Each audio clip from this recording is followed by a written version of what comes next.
A paz do Senhor, irmãos, tudo bem com vocês?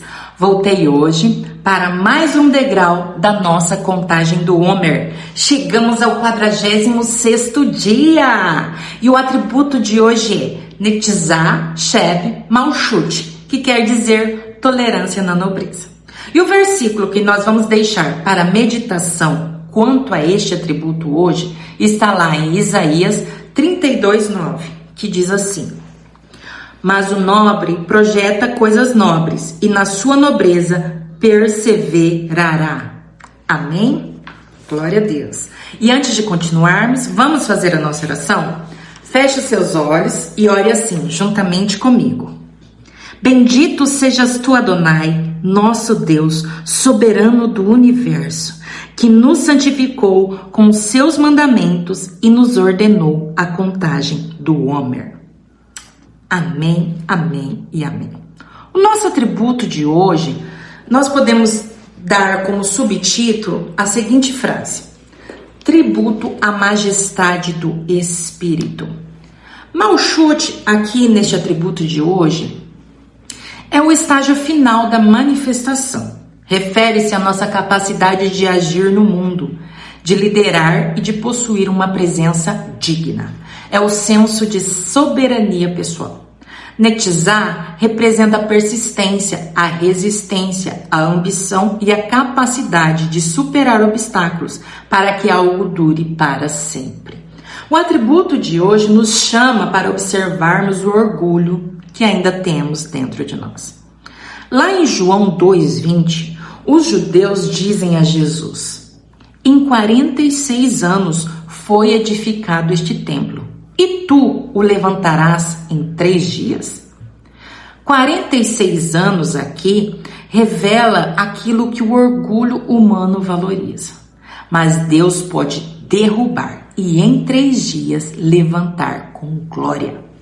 Hoje, faltando 3 dias para Pentecostes, Deus vem nos levar a pensarmos do que ainda carregamos dentro de nós contra o orgulho e nos dá a oportunidade de nos humilharmos e nos arrependermos de todo orgulho e soberba, que é tão difícil de identificarmos. O Senhor hoje vem julgar nossas estruturas internas, altivez, vaidade espiritual, vaidade natural, comparação, autossuficiência, vitimismo e toda performance religiosa que mascara nossas verdadeiras estruturas. Quem é que lembra do rei que virou bicho? Nabucodonosor. Lá no livro de Daniel nós vemos a história deste rei. É justamente um dos exemplos mais fortes sobre orgulho, soberba e humilhação diante de Deus. O que aconteceu com Nabucodonosor? Nabucodonosor era um rei pagão, mas ele viu Deus revelar sonhos através de Daniel. Ele reconheceu que o Deus de Daniel era poderoso. Ele testemunhou o livramento da fornalha de Sadraque, Mesaque e Abednego e ouviu conselhos e advertências espirituais. Mesmo assim, ele, após conquistar e construir a grande Babilônia, ele se exaltou dizendo: não é esta a grande Babilônia que eu edifiquei com meu grande poder e para a glória da minha majestade? Na mesma hora veio o juízo de Deus. A Bíblia diz que ele perdeu o entendimento. Ele foi expulso do meio dos homens. Ele passou a viver no campo. Ele comia erva como bois. O corpo ficava molhado do orvalho. Os cabelos cresceram. As unhas ficaram como garras. Ou seja, o homem que se achava grande demais foi reduzido ao estado mais humilhante possível. E por que isso conecta tão forte com o Homer de hoje? Porque esse dia fala exatamente sobre autoridade, permanência, conquistas, estrutura, realeza e o perigo do orgulho escondido nisso tudo. Nabucodonosor tinha o reinado, o poder, a autoridade, aqui representado Malchut, E ele tinha Netizá, conquistas duradouras, expansão, resistência, grandes obras. Mas foi tudo contaminado pela soberba. Então, Deus permitiu que ele fosse quebrado para entender: o Altíssimo tem domínio sobre os reinos dos homens. Às vezes, nós não percebemos que viramos um rei da Babilônia dentro do nosso coração. Queremos controlar tudo, não aceitamos correção, precisamos ser admirados, achamos que estamos sempre certos, vivemos de aparência e usamos a espiritualidade para nos sentirmos superiores. E confiamos mais na nossa própria força do que em Deus. E é aí que Deus permite processos que quebrem essa autossuficiência. Mas é jamais para nos destruir, mas para restaurar a consciência de dependência. Uma frase muito forte para a nossa reflexão é: Deus não destruiu Nabucodonosor quando ele construiu Babilônia. Deus o confrontou quando a Babilônia foi construída dentro dele. E no final da história, depois da humilhação, o rei levanta os olhos ao céu e reconhece: os que andam na soberba, ele, Deus, pode humilhar. Podemos aqui trazer um outro exemplo mais simples na própria Bíblia para a compreensão dentro do nosso dia a dia. É o de Marta. Lá em Lucas 10, 38 ao 42, Marta estava servindo a Jesus na casa dela. Ela trabalhava, organizava, fazia tudo certo. Mas em determinado momento ela fica irritada, porque sua irmã Maria estava apenas aos pés de Jesus ouvindo. Então Marta reclama: Senhor, não te importas que minha irmã me deixe servir sozinha? E Yeshua responde: Marta, Marta, andas inquieta e te preocupas com muitas coisas. Mas Milka, por que isso aqui combina com o nosso atributo de hoje? Porque mostra um orgulho muito mais difícil de perceber, o orgulho escondido nas boas obras.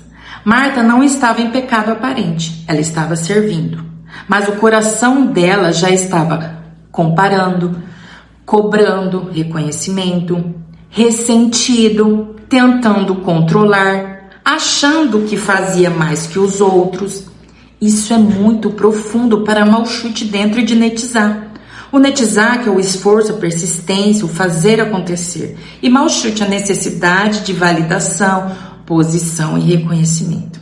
Às vezes, trabalhamos muito para Deus, para as nossas famílias ou para os outros, mas começamos a achar: só eu que faço, ninguém me ajuda, ninguém reconhece o meu valor. Eu mereço mais. E o serviço vira peso, porque o ego entrou no processo. A aplicação disso, muito prática no nosso dia a dia, na nossa vida moderna, é a mãe que faz tudo em casa e começa a alimentar a amargura. A pessoa da igreja que serve esperando um reconhecimento. O profissional que se sente superior porque trabalha demais, ou trabalha mais que os outros. Quem ajuda os outros, mas depois cobra emocionalmente. Quem faz o bem, mas quer ser visto. O problema não é servir. O problema é quando nosso coração começa a precisar de validação para continuar servindo.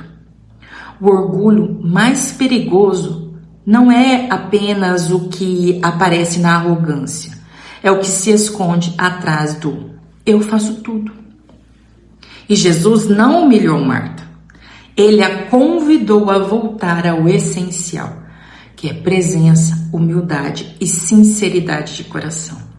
Esse degrau do Homer de hoje vem nos convocar a ir mais fundo de todos os outros degraus, analisando nossa postura e intenção do coração. Examinarmos nossas estruturas internas que ainda governamos sem entregar totalmente a Deus. Neste momento, eu convido você a fazer uma oração comigo e sejamos e entregamos nosso coração ao Senhor. Que possamos aproveitar essa oportunidade para nos quebrantarmos, nos arrependermos e voltarmos a Deus. Oremos. Pai, Em nome de Jesus, venho neste dia tão importante me humilhar diante de Ti e pedir que o Senhor revele meu coração e suas intenções. Pai, eu rejeito todo orgulho, toda altivez, toda soberba, Pai, de achar que a minha concepção sempre é a verdade. Me perdoa, Senhor, por todos os julgamentos que fiz, trazendo assim maldições sobre a minha vida pessoal e financeira. Ah, Pai, eu declaro depender exclusivamente do Senhor, honrar e viver conforme o meu chamado em Cristo Jesus. Amém, amém e amém. Que nós possamos hoje refletir. Será que estamos preparados para honrar quem nos afrontou? Quem nos diminuiu? Quem mentiu para nós? Estamos prontos para abrir mão do direito de estar certo e perdoar? Toda afronta é combatida com honra. Amém, amém e amém. Que Deus te abençoe e continue aqui conosco até o dia de Pentecostes. Amém?